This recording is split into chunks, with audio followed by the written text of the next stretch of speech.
6ই August 1945 এটি হলো সেই দিন যেদিন হিরোশিমায় প্রায় ৮০,০০০-এরও বেশি মানুষ চোখের নিমেষেই মৃত্যুর কোলে ঢলে পড়েছিল। আর এই সমস্ত মানুষগুলো তাদের মৃত্যুর কারণ পর্যন্ত জানার সময় পায়নি। কতটা ভয়ঙ্কর ছিল সেই মুহূর্ত। আমি বলছি জাপানের হিরোশিমা এবং নাগাসাকিতে ফেলা আমেরিকার দুটি পারমাণবিক বোমার কথা, লিটল বয় এবং ফ্যাটম্যান।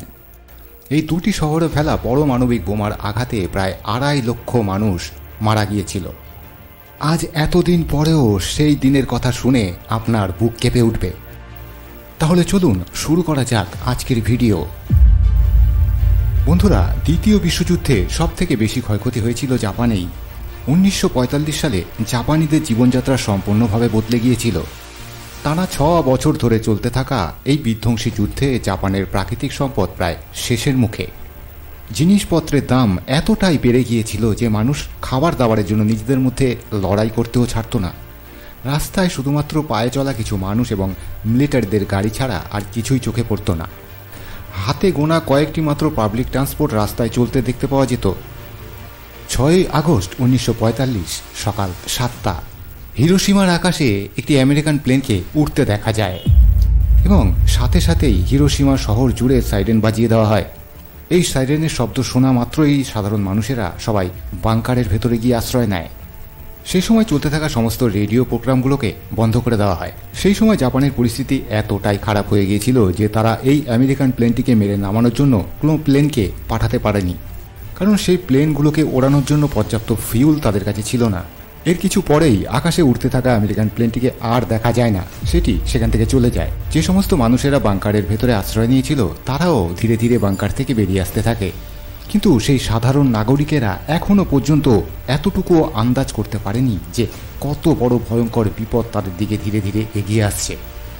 কিছুক্ষণ পর সেই প্লেনটি আবার হিরোশিমার আকাশে ফিরে আসে, কিন্তু জাপানি সেনারা এইবার আর কোনো সাইরেন বাজায় না, কারণ তাদের বিশ্বাস ছিল এটি একটি ওয়েদার রিপোর্টের প্লেন, এটি ওয়েদার রিপোর্ট নিতে এসছে। তাই তারা আর কোনো সাইরেন না বাজিয়েই সাধারণভাবে চলতে থাকে। বাংকারে থাকা সমস্ত নাগরিকেরা বাইরে বেরিয়ে এসে তাদের রোজকার কাজে লেগে পড়ে। কিন্তু আর কিছুক্ষণের মধ্যেই যেটা ঘটতে চলেছে সেটা কেউ স্বপ্নেও কল্পনা করতে পারেনি।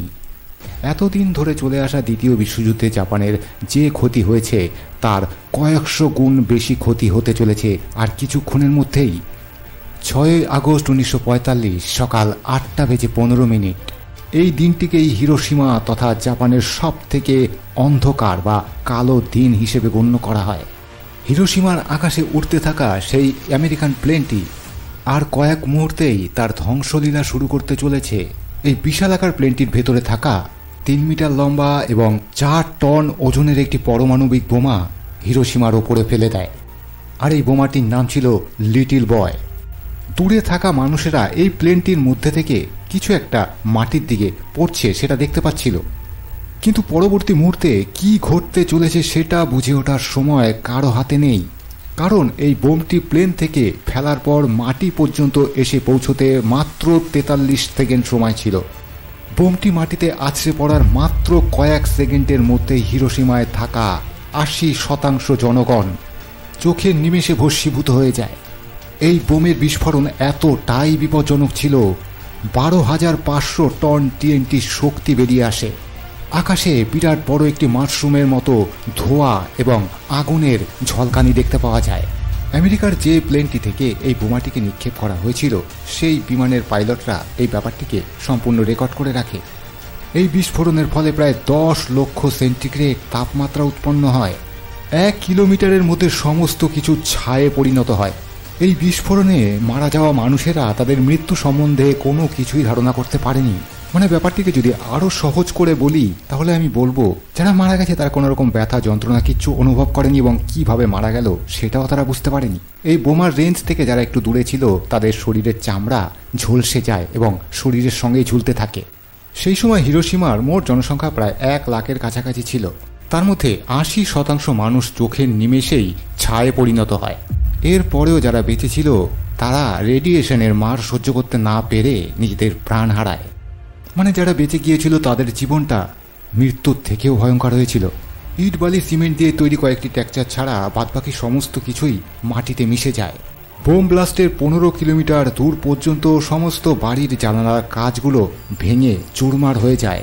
একজন জাপানি সৈনিক যে এই বোম ব্লাস্টের হাত থেকে নিজেকে বাঁচাতে পেরেছিল, তার মুখ থেকে এই সম্পূর্ণ ঘটনাটি শুনলে পায়ের তলা থেকে মাটি সরে যাওয়ার মতো অবস্থা হয়। ইয়ামাগুচি নামের এই ব্যক্তি ছিলেন একজন জাপানি সৈনিক। এই ব্যক্তি বলেন, তিনি যখন আকাশ থেকে পরমাণু বোমকে মাটির দিকে পড়তে দেখছিলেন, তিনি মাটির উপরে শুয়ে পড়েন।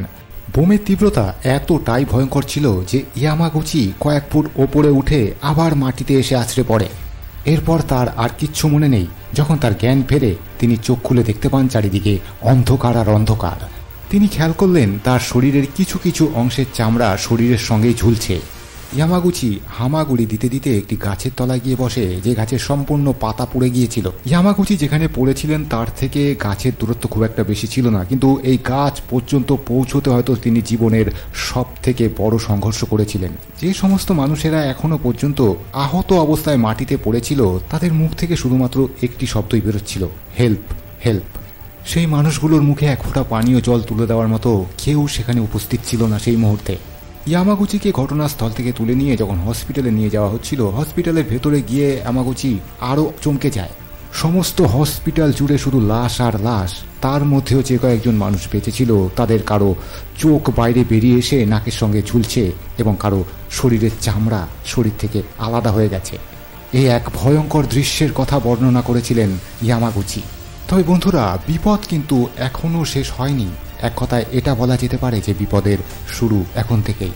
বিস্ফোরণের পর আকাশে যে ধুলো বা মেঘের সৃষ্টি হয়েছিল, সেই মেঘ থেকে নাকি অ্যাসিড বৃষ্টি ঝরে পড়তে থাকে হিরোশিমা জুড়ে। আর এই বৃষ্টিকে জাপান ব্ল্যাক রেন নাম দিয়েছিল। এই বৃষ্টির জলের সঙ্গে রেডিও অ্যাক্টিভ পদার্থ মিশে জলের ফোঁটাগুলো সম্পূর্ণ কালো কালো হয়ে যায়, ঠিক পোড়া মোবিলের মতো। হিরোশিমায় বেঁচে থাকা অবশিষ্ট মানুষদের জীবন এই ব্ল্যাক রেনের ফলে ধ্বংস হতে চলেছে।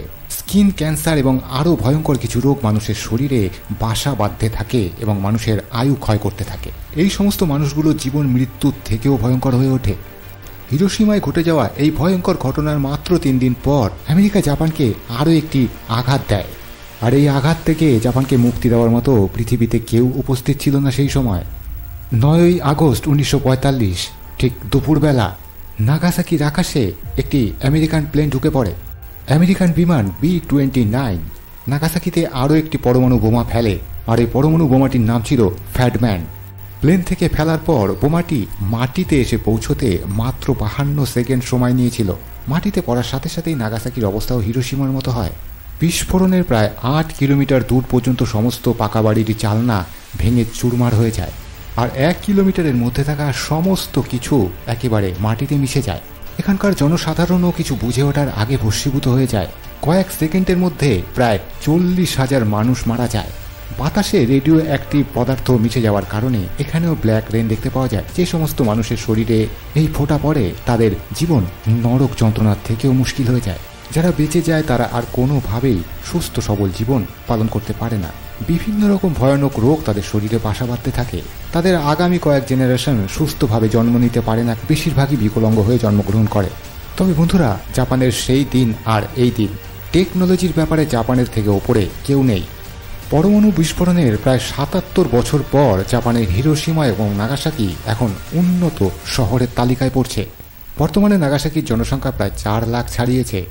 এখানকার ডেভেলপমেন্ট দেখলে আপনি বুঝতেই পারবেন না যে কোনো সময় আমেরিকা এখানে পরমাণু হামলা চালিয়েছিল। এছাড়া হিরোশিমা শহরটিও নিজেকে ভীষণভাবে ডেভেলপ করে ফেলেছে।